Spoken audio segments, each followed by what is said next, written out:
Dans ce monde où tout va trop vite, le Coin Cosy vous invite à prendre le temps. Chaque semaine, je vous partage mes coups de cœur, que ce soit des lectures, des musiques, des séries, des jeux vidéo et des astuces bien-être.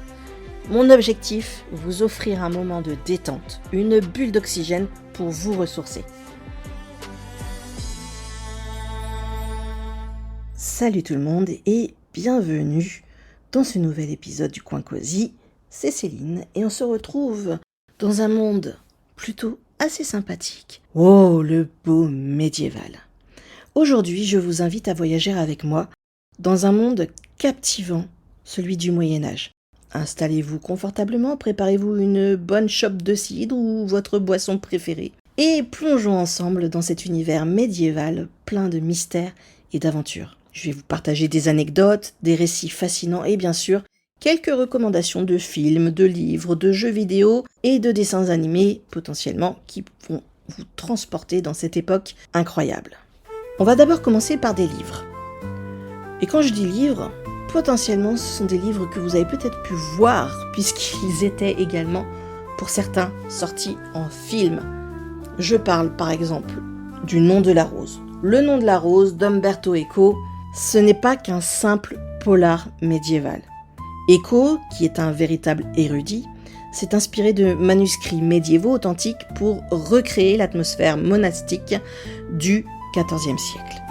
Imaginez un peu, il a passé des années à étudier les bibliothèques médiévales pour rendre son récit aussi authentique que possible. Un vrai hommage à l'amour des livres et des mystères qu'ils enferment. Ce livre, c'est aussi une réflexion sur le pouvoir du savoir et le danger de l'obscurantisme. Ce sont des thèmes qui résonnent malgré tout toujours aujourd'hui. Et Eco, il a décidé de mêler des éléments de philosophie, de théologie et d'histoire pour créer une intrigue complexe et fascinante. En lisant ce livre, on est transporté dans un monde où chaque détail compte et où le savoir est à la fois une arme et un trésor. Et comme je vous l'ai dit juste avant, Le Nom de la Rose, vous pouvez le retrouver en film. Je passe maintenant à un auteur très connu qui est Ken Follett et son titre « Les piliers de la Terre ». Ce livre réussit à rendre la construction d'une cathédrale aussi passionnante qu'un thriller politique. C'est quand même fou, non ? Et Follett, il s'est inspiré de recherches historiques approfondies. Il raconte souvent que l'idée lui est venue lors de ses visites dans les cathédrales d'Europe, se demandant comment des gens sans technologie moderne avaient pu bâtir de tels chefs-d'œuvre. Et ce roman, il nous plonge dans la vie quotidienne du XIIe siècle, avec ses luttes de pouvoir, ses intrigues politiques et ses passions humaines. Les personnages sont plutôt super bien développés, chacun ayant son propre arc narratif qui nous tient bien sûr en haleine du début à la fin. Et c'est un véritable voyage dans le temps qui nous montre la détermination et le génie humain à travers les âges. Et quand ici il explique, Ken Follett, que concrètement il a toujours été épaté par le travail fait sans technologie sur les cathédrales d'Europe, j'ai toujours eu cette sensation pour ma part au niveau des pyramides d'Égypte. C'est exactement ça. Je me suis toujours demandé comment ils avaient pu faire de telles choses, de tels monuments, avec des pierres aussi lourdes, aussi épaisses, aussi... Alors vous me direz, t'as qu'à regarder Astérix et Cléopâtre. Oui, je pourrais. Mais comment dire que le dessin animé, effectivement, on a l'impression pareil que c'est super facile, alors que pas du tout. Et donc oui, moi c'est vrai que ces pyramides d'Égypte m'ont toujours fasciné pour ça. On va fermer la parenthèse, on part cette fois-ci avec la chanson de Roland. C'est, je crois, l'un des plus anciens textes de la littérature française. Roland, qui est un personnage historique, a été transformé en véritable héros de légende. Les jongleurs médiévaux chantaient ses exploits dans les cours et les places publiques, contribuant à sa renommée intemporelle. Ce poème épique, avec ses descriptions vivantes de batailles et de bravoures, nous plonge dans l'esprit chevaleresque du Moyen-Âge. Il nous rappelle l'importance de l'honneur, de la loyauté et du sacrifice, des valeurs qui étaient au cœur de la société médiévale. Et c'est aussi, selon moi, un témoignage fascinant de la manière dont l'histoire et la légende se mêlent pour créer des récits qui transcendent les siècles. Pour la partie lecture, on va s'arrêter là. Maintenant, je vous propose de vous faire plaisir sur le petit écran ou le grand écran, ça dépend ce que vous avez à la maison, j'ai envie de dire. On part avec les films, les séries et les dessins animés pour une immersion médiévale bien spécifique. Voici donc les films et séries. Je vais commencer par mon année de naissance, et là, aïe, ça fait mal. 1981, on part avec Excalibur. Réalisé par John Boorman, ce film culte revisite la légende du roi Arthur et des chevaliers de la table ronde. Avec Nigel Terry, Helen Mirren et Nicole Williamson, le film a été tourné principalement en Irlande. Autant vous dire que les décors sont à tomber. Les acteurs ont suivi un entraînement intensif de maniement de l'épée pour ajouter du réalisme aux scènes de combat, et les costumes et décors capturent parfaitement l'essence magique de la légende arthurienne. Le film est connu pour ses visuels somptueux et sa bande sonore envoûtante qui inclut des morceaux classiques comme O Fortuna. Concrètement, Boorman a voulu créer une atmosphère de rêve presque mystique qui reflète la magie et le mystère de la légende arthurienne. C'est un film qui, je pense, malgré son âge, reste une référence en matière de cinéma médiéval. On part sur quelque chose de beaucoup plus connu pour les plus jeunes. Je vous parle, et attention quand je dis plus jeunes, à respecter les âges pour les séries, je vous parle de Game of Thrones. Je l'ai dit comme une merde. Je disais donc Game of Thrones. Dit plus vite, c'est peut-être un peu mieux, hein. Bon, bref. Cette série fantastique, créée par David Benioff et D.B. Weiss, s'inspire largement de l'époque médiévale. Avec des acteurs comme Emilia Clarke et Kit Harington, certaines scènes ont été tournées dans des lieux historiques en Europe, comme le château de Doune en Écosse. En même temps, quand tu veux du médiéval, je pense que l'Écosse, tu ne peux qu'y aller pour avoir des décors de ouf. La série est connue pour, bien sûr, ses effets spéciaux plutôt très impressionnants et son attention aux détails historiques. Bien que basée sur une série de livres fantastiques, Game of Thrones intègre de nombreux éléments historiques, comme les intrigues politiques complexes, les batailles épiques. Elle explore des thèmes universels comme le pouvoir, la loyauté, la trahison, tout en nous plongeant dans un monde richement détaillé et captivant. Alors, je t'ai fait un petit descriptif, mais j'ai envie de dire, qui n'a pas vu cette série ? Je lève un peu le doigt parce que je ne l'ai pas vu complètement et que j'ai à peine débuté. Mais voilà, même si tu n'as pas vu, tu connais le fauteuil sur lequel tu n'aimerais pas t'asseoir tellement il doit faire mal. Je pars maintenant sur un film que j'ai vu, qui date de 2001, qui s'appelle Chevalier. C'est une comédie, une bonne comédie avec Heath Ledger, acteur plutôt beau gosse, mais qui malheureusement fait partie de la série des 27, donc toutes ces personnalités qui sont morts à 27 ans. Et c'était un acteur mais oufissime, c'était un très très bon acteur et effectivement on a perdu quelqu'un qui savait jouer. Bref, ce film suit les aventures donc de William Thatcher, joué par Heath Ledger, un jeune écuyer qui rêve de devenir chevalier. Réalisé par Brian L. Jelland, il mélange habilement l'époque médiévale avec une bande-son moderne incluant des chansons de Queen, de David Bowie, ce qui ajoute une touche unique et anachronique au récit. Et des anachronismes, tu vas en avoir beaucoup, enfin quelques-uns dans le film. C'est fait exprès, donc no stress, on se détend, c'est pas fait pour relater vraiment tout ce qui se passait à l'époque. Et ce film, concrètement, c'est une célébration de l'esprit chevaleresque avec ses joutes spectaculaires et son humour rafraîchissant. Tu te doutes bien, il y a forcément un méchant, et vu qu'il joue bien aussi, normalement tu ne l'aimeras pas des masses. Il nous rappelle aussi ce film que l'héroïsme et l'ambition peuvent transcender les barrières sociales et que le courage peut mener à de grandes réalisations. C'est un film qui, tout en étant divertissant, porte un message inspirant sur le dépassement de soi. Et parce qu'il y a ces petits anachronismes et ces musiques topissimes, concrètement, tu passeras assurément un bon moment. Et en termes de film, je vais terminer avec un autre film que j'avais vu il y a longtemps, mais que j'avais bien aimé. Pareil, on reste dans la comédie, dans les bons acteurs, puisqu'on part avec Whoopi Goldberg.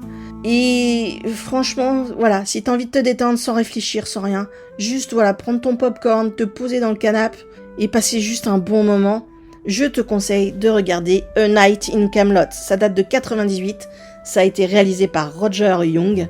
Et ce film, concrètement, nous montre Whoopi projetée à l'époque médiévale, naviguant dans ce monde ancien avec ses connaissances modernes. C'est un voyage temporel, plein d'humour, avec des décors et des costumes soigneusement sélectionnés pour refléter l'authenticité médiévale. Le film joue sur les contrastes entre les époques, mettant en lumière les différences culturelles et technologiques bien sûr, de manière humoristique. C'est une comédie légère qui nous rappelle que, malgré les siècles qui nous séparent, certaines valeurs humaines restent intemporelles. Même si, sans vouloir être rabat-joie, les valeurs humaines aujourd'hui, c'est pas ce qu'il y a de plus courant dans la rue. On poursuit encore plus de légèreté, de tendresse, de petits cocons. Je vous emmène dans 2 dessins animés ultra connus de l'époque médiévale. Nous avons bien sûr Merlin l'Enchanteur qui date de 1963, classique de Disney qui raconte l'histoire du jeune Arthur, petit orphelin qui découvre sa destinée en tant que roi sous la tutelle de Merlin, le sage enchanteur à la robe bleue.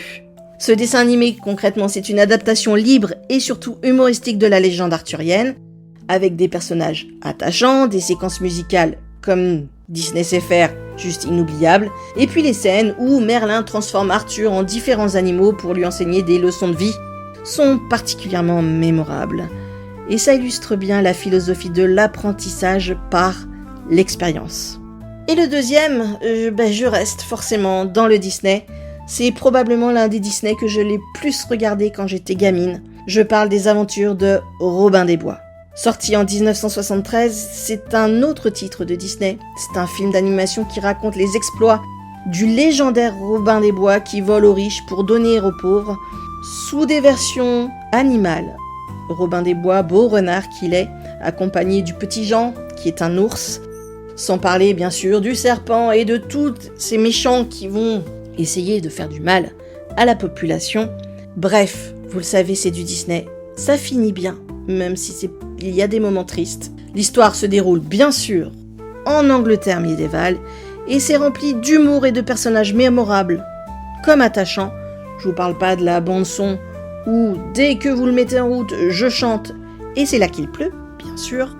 Bref, des souvenirs d'enfance que je souhaite partager avec vous parce que quand on est gamin, des dessins animés comme ça plutôt que des dessins animés ultra violents comme aujourd'hui et très mal dessinés pour être sincère, franchement, si vous avez la possibilité de montrer ces dessins animés à vos enfants, mais faites-le, ce sont juste de vraies pépites. Et du coup, qui parle d'enfants parle aussi de jeux vidéo et c'est là que je vous emmène sur les plateformes comme Steam et autres.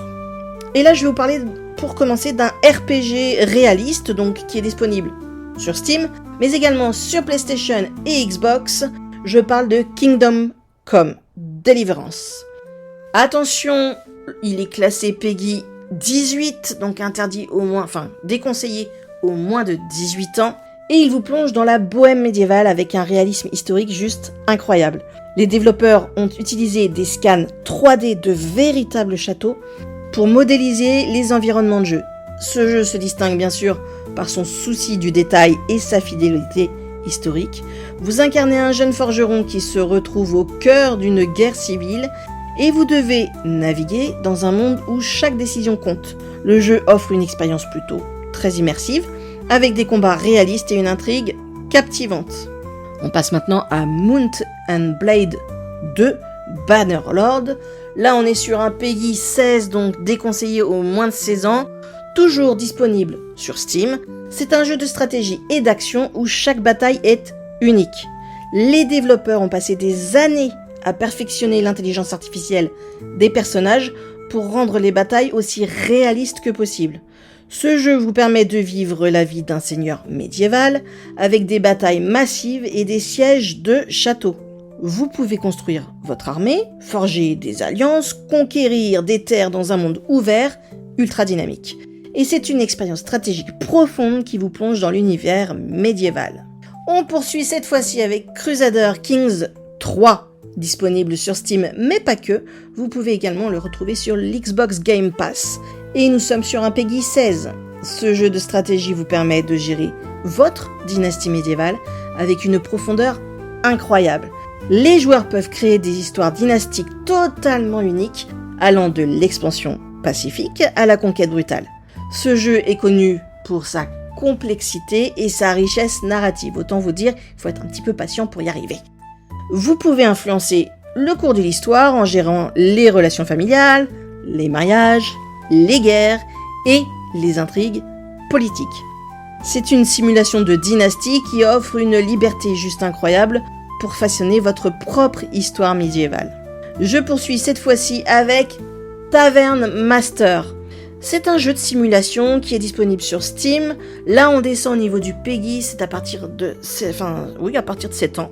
Et là, forcément, qui dit à partir de 7 ans, moi j'y vais quoi. Et clairement, j'ai passé une 50aine d'heures sur ce jeu parce qu'il vous propose différentes façons de jouer.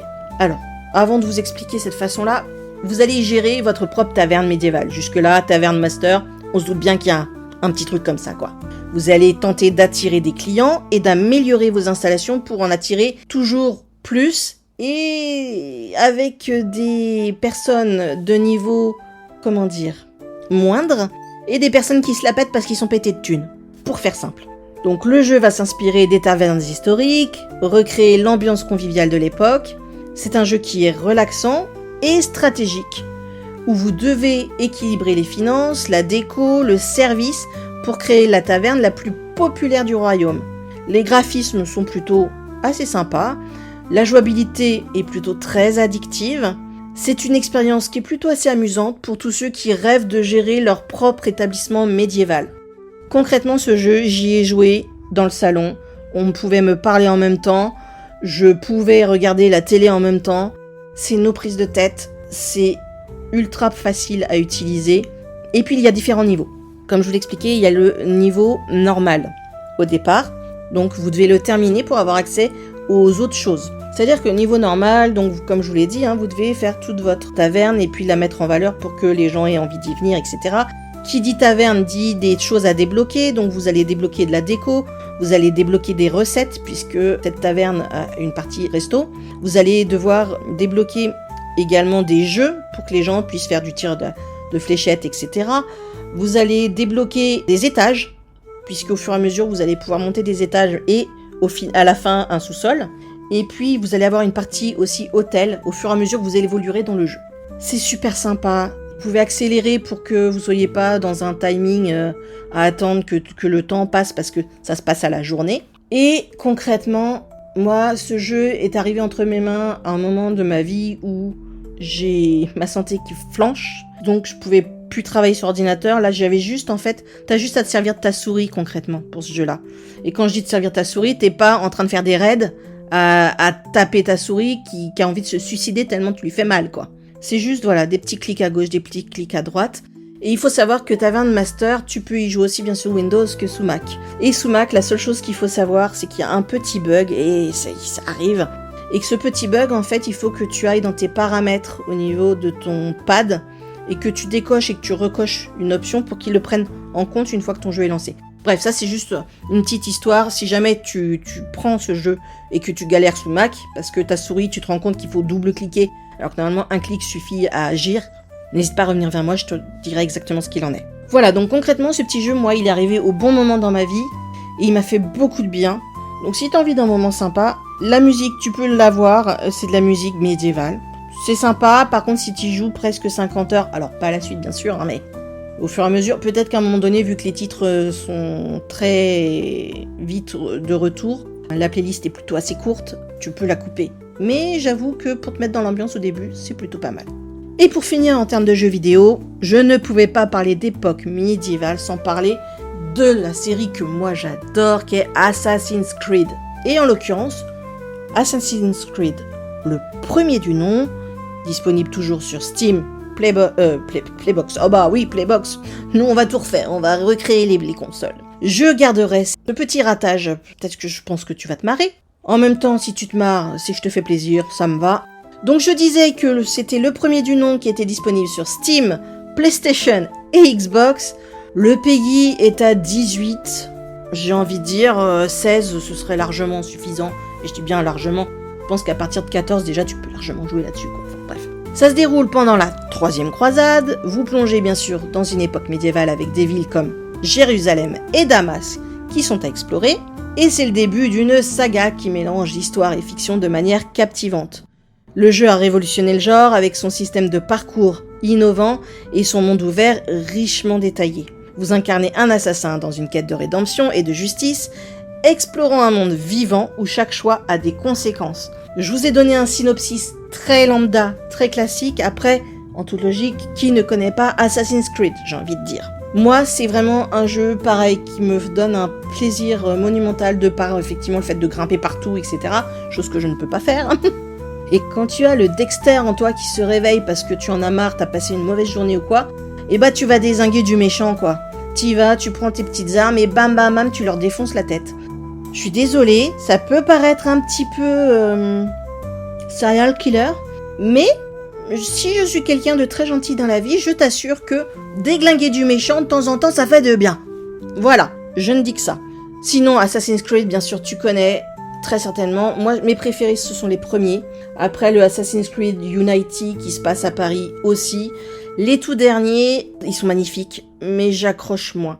Et alors, la période pirate bateau, là, c'était très beau, hein, mais j'ai pas vraiment accroché à cette histoire-là. Bref, autant te dire que là, on parle sur l'aspect médiéval, mais que avec Assassin's Creed, il y en a pour tous les goûts et toutes les cités. Voilà.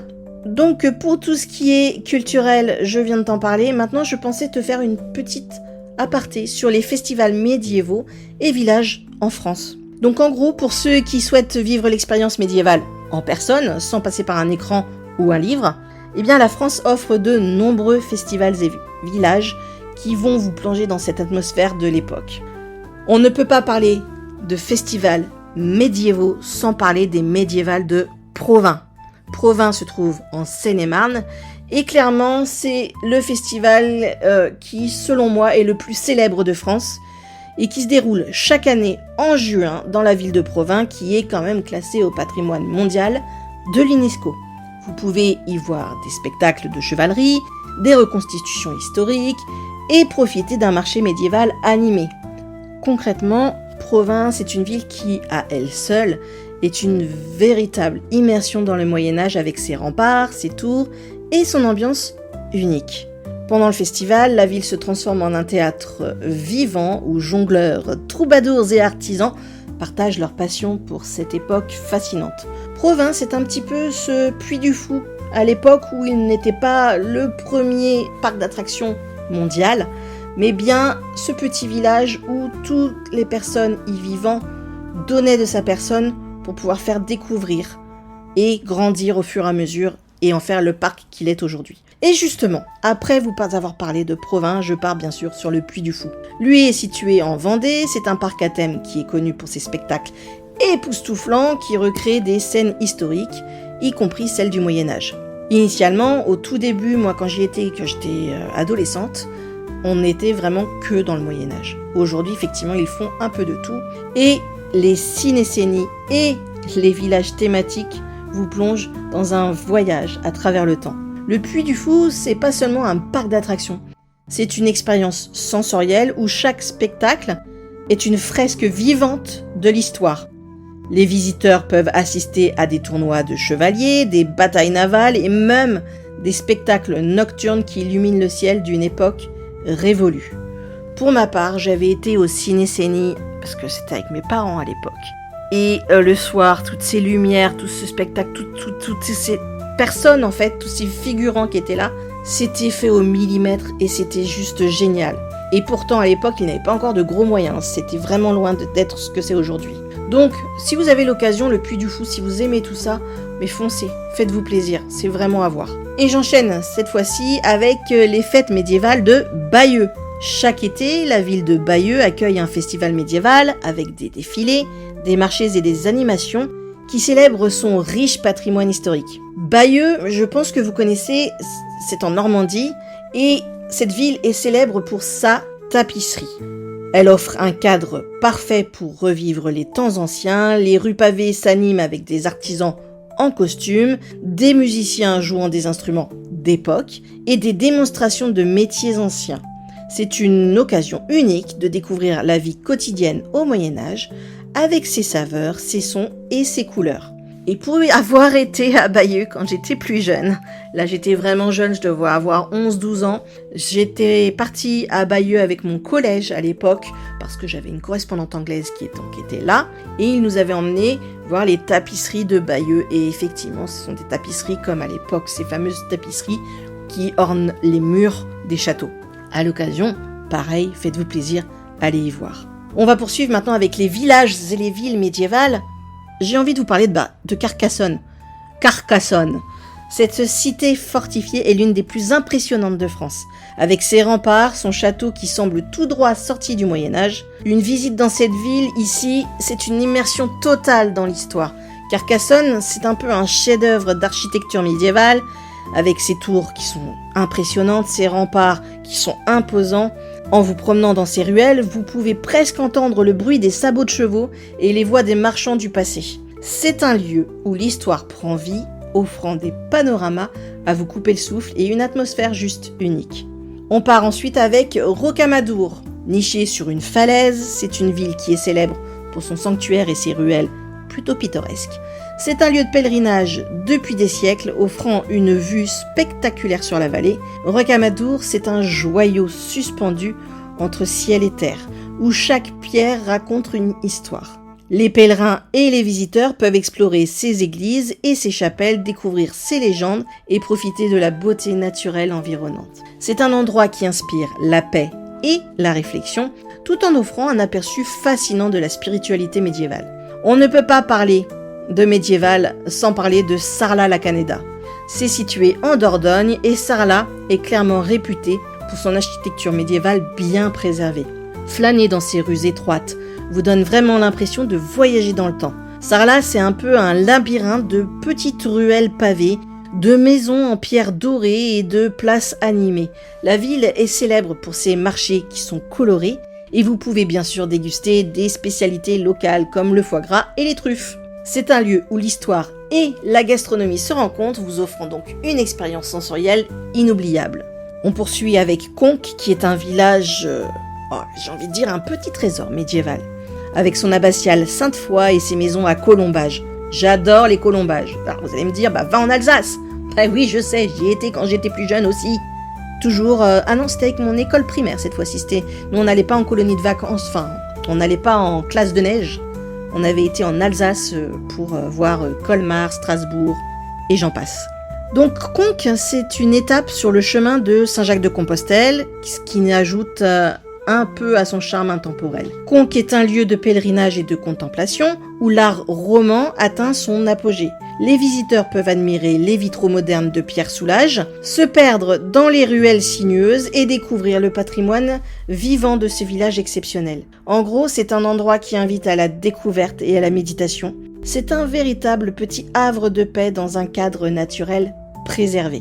Et pour finir, en bonne personne de l'Oise que je suis, en bonne picarde que je suis, je ne peux vous dire d'éviter un château. Vous devez y aller. Allez visiter le château de Pierrefonds. Pierrefonds, c'est un petit village tout près de la grande ville de Compiègne, dans l'Oise. Et clairement, vous allez tomber sous le charme. Le château est magnifique. Juste à côté, vous avez un plan d'eau qui est charmant avec, juste à côté encore, un endroit où vous pouvez manger des bonnes gaufres belges. En gros, mais faites-vous plaisir, allez-y. Et c'est tout un aspect médiéval également. Je vous en dis pas plus, c'est pour moi une petite pépite. Alors oui, je suis chauvine. Bah ouais, c'est comme ça. Et si on parlait musique maintenant, vous avez peut-être envie de me quitter. Mais vous savez, vous pouvez aussi écouter plus tard, vous pouvez l'écouter en 2 fois. Allez, on part avec la musique médiévale, une mini playlist pour l'ambiance. Bien sûr, ces musiques seront rajoutées à la playlist du Coin Cosy sur Spotify. Je vous l'ai dit, cette playlist a été créée suite à l'épisode numéro 2. Et par conséquent, elle sera alimentée au fur et à mesure dès que je vous parlerai de musique. Donc, pour parfaire votre immersion dans le médiéval, cette petite playlist de musique, elle va être idéale pour recréer l'ambiance d'une taverne animée ou d'une cour royale. On part avec le titre Cantiga de Santa Maria. Ce sont des chants médiévaux espagnols qui sont compilés sous le règne d'Alphonse X de Castille. Ces chants sont un témoignage de la richesse culturelle de l'époque médiévale, mêlant influences chrétiennes, juives et musulmanes. Oh merveille, 3 religions qui arrivent à s'entendre, mais est-ce que c'est pas beau ça? Pour faire simple, allez écouter, faites-vous plaisir. Je vais vous parler de plusieurs titres, c'est vrai, mais il ne faut pas hésiter à aller sur YouTube. Allez taper musique médiévale, vous allez voir, vous avez des playlists juste géniales. Des playlists qui vont être des tavernes, des playlists qui vont être plus sur le médiéval irlandais, etc. Faites-vous plaisir, il y en a énormément. Moi, je vous en donne que 5 aujourd'hui, mais allez vous promener, soyez curieux, arrêtez avec l'IA et profitez de tout ce que vous avez comme possibilité. C'est juste hallucinant. On enchaîne avec Green Sleeves. C'est une mélodie souvent attribuée au roi Henri VIII, évoquant la douceur et la nostalgie du Moyen-Âge. Cette musique est empreinte de romantisme et elle a traversé les siècles, restant populaire encore aujourd'hui. On poursuit avec Saltarello. C'est une danse médiévale entraînante pour les fêtes et les banquets. Cette danse vivante et rythmée était populaire dans toute l'Europe et reflète la joie de vivre de l'époque. On part à l'époque de Noël, cette fois-ci avec Gaudete, qui est un chant de Noël médiéval célébrant la joie et la solennité des fêtes. Ce chant est souvent interprété par des chœurs et évoque la spiritualité et la tradition médiévale. Et puis on va terminer sur Tavern Tales, qui est une collection de morceaux inspirés des musiques de taverne, parfait pour recréer l'ambiance festive d'un pub médiéval. Ces musiques capturent l'esprit convivial et joyeux des réunions sociales de l'époque. Ajoutez ces morceaux à votre propre playlist pour créer une ambiance médiévale authentique chez vous dès que vous êtes sur un jeu de rôle. Ça peut être fun. Au pire, prenez ma playlist, sauf que ce sera un peu mélangé, puisque tout ce qu'il y a dans les épisodes vont s'y retrouver. Il faudrait pas que je fasse un épisode où on parle de hard, je pense que vous n'apprécierez pas, au même titre que des musiques sympathiques de taverne. Voilà, j'espère que cet épisode vous aura donné envie de plonger dans le monde fascinant du Moyen-Âge, avec ses histoires captivantes et ses mystères. C'est une époque qui, malgré ses défis, continue de nous inspirer et de nous émerveiller. Mais avant de vous quitter, je pensais faire grogner plusieurs personnes qui m'écoutent, parce que qui dit médiéval dit qu'il y a bien un jeu vidéo incontournable, indissociable, extraordinaire, qui passe à travers les années à réussir à se faire toujours de nouveaux adeptes. Je parle de WoW, World of Warcraft. Il est incontournable, je ne le présente plus, mais bien sûr qu'il fait partie des jeux vidéo à tester. Faites-vous plaisir, allez-y, les décors sont juste sublimes, les dialogues sont sympas, et puis vous pouvez vous faire plein de potes. Si, je vous assure, c'est une possibilité. Et j'ai même des personnes qui sont ici, qui y jouent, vous pourriez même vous retrouver sur le jeu si vous en avez l'envie. Merci de m'avoir écouté, n'oubliez pas de partager vos propres découvertes médiévales avec moi. À très bientôt dans un nouvel épisode du Coin Cosy, où on continue d'explorer ensemble des univers aussi variés qu'enrichissants. Prenez soin de vous. C'était Céline, surtout, restez authentique. Allez, ciao!